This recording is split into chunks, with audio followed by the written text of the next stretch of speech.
Manifest destiny is the idea that white Americans have a divine right to settle the entire North American continent. This painting, American Progress by John Gaston, 1872, represents white Americans' progress westward on the United States, driven by manifest destiny.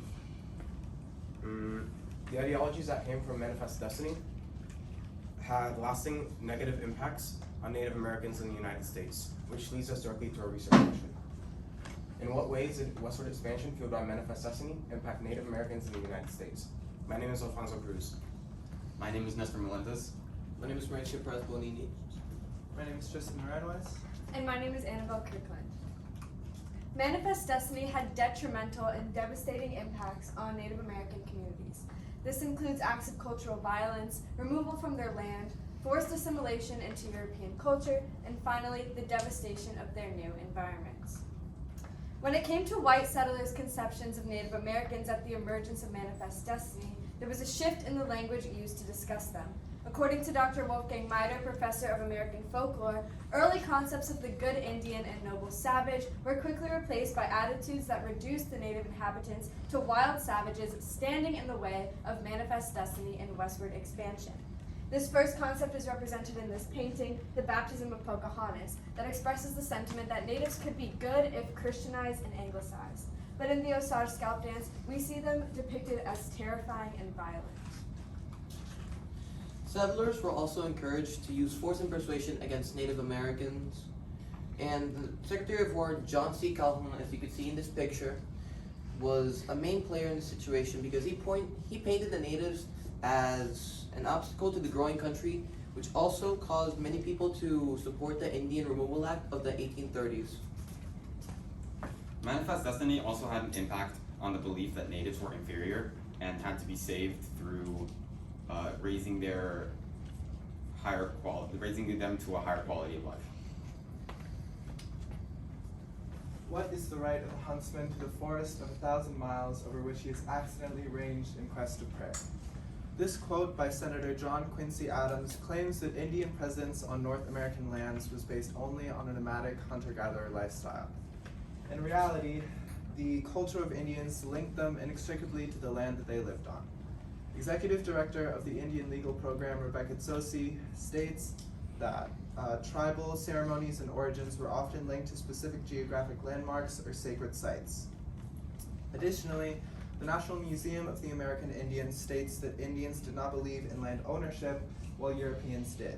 This led to fundamental misunderstandings between the Europeans and the Native Americans, which would later unbalance treaties between the Native Americans and white settlers.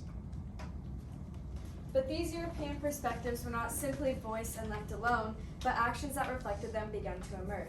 In the early 1800s, according to doctors Joe Nesh and Laurel Shire, white families often practiced self-defense and national security in order to protect themselves against indigenous communities, or so they claimed.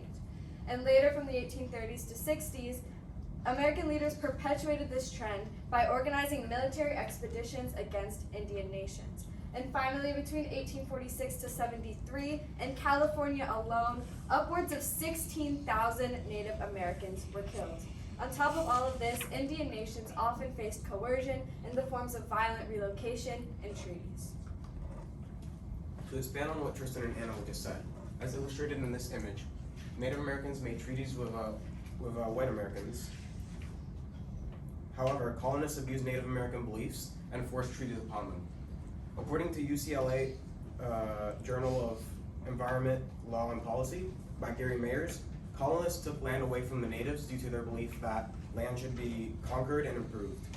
Native American chiefs like Potawatomi did not want to sell their land, and they made that very clear. He said, our young men would kill us. What he meant by that is that land should not be sold, it should be shared. And by selling his land, or selling his tribe's land, that would take away land from future generations in their community. Which, this conflict in ideologies is what eventually led to Indian removal. The Indian Removal Act was carried out by the government, and it caused many things to happen to the natives, like President Jackson urging the settlers to remove natives from their land. The president also sent special emissaries to remove the treaties made with the southern tribes. The natives were also forced out of their already great land into significantly worse land by the settlers. As you can see in this map, when you look at it, all the tribes east of the Mississippi River were moved somewhere near Oklahoma.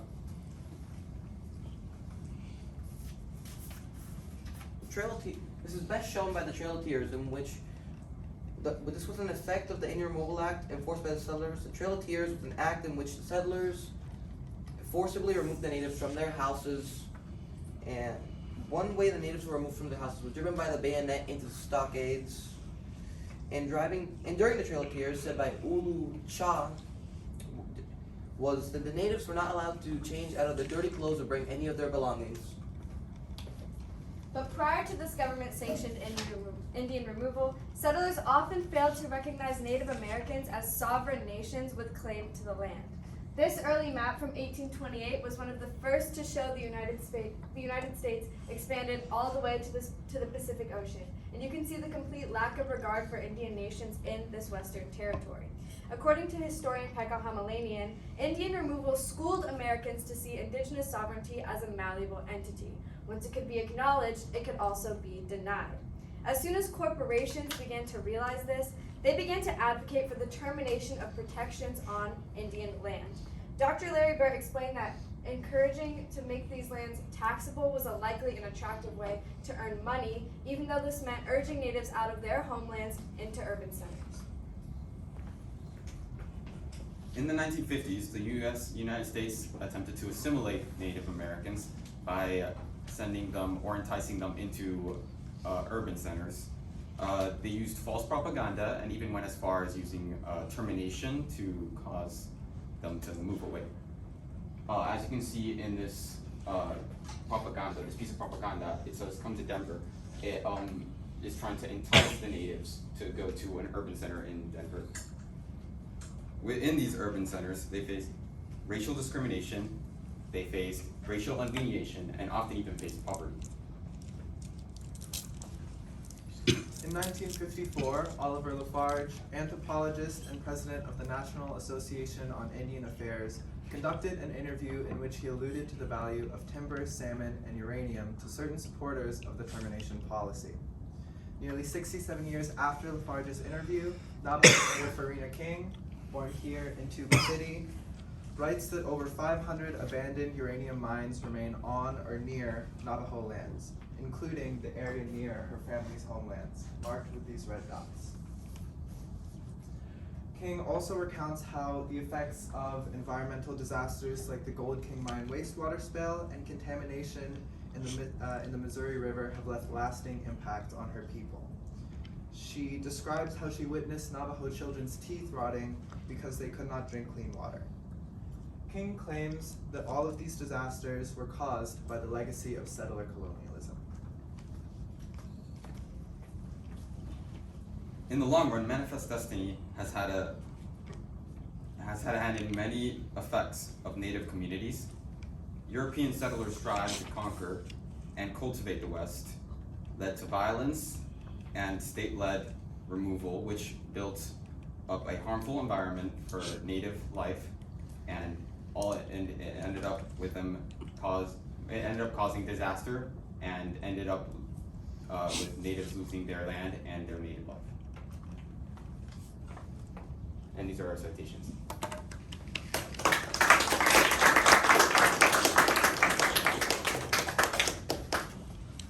We're going to start on this side now. All right, Tristan, so, excuse me, you're up first.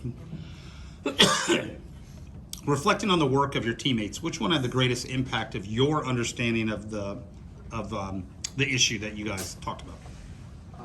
Annabelle's IRR very clearly outlined the cultural motivations behind Manifest Destiny, such as the justifications that white settlers use in order to justify violence against Native Americans during Manifest Destiny as they expanded. All right. Thank you, Annabelle. What's an example of an argument from one of your peers' reports that you decided not to use, and why? So in Nestor's IRR, he went more into depth about like the agricultural impacts of Manifest Destiny and like how that harmed Native Americans. But we decided that since there were so many of us, that was a little bit less important of an argument because we feel like it was more minor and happening in the background of these more like massive like expulsions of natives from their land. Okay. Mauricio, what's a way in which your team's resolution makes you think differently about the research you conducted? It makes me think differently about the research that we conducted because it was.